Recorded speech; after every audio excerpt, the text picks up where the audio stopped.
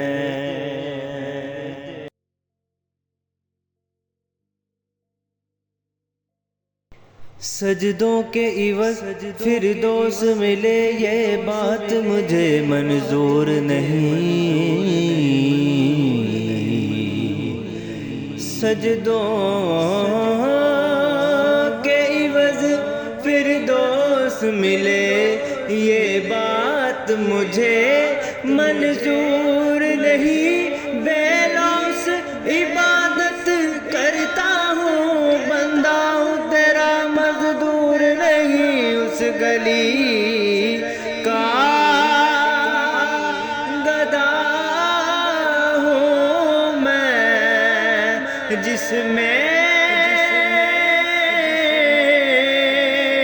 اس گلی کا ہاں جتھے سونا عربی مدنی ماہی بڑے نازاں دے نل پھر دریا.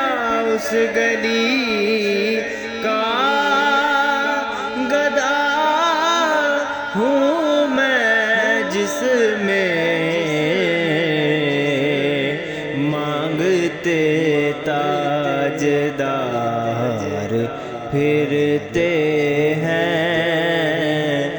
مانگتے تاجدار پھرتے ہیں.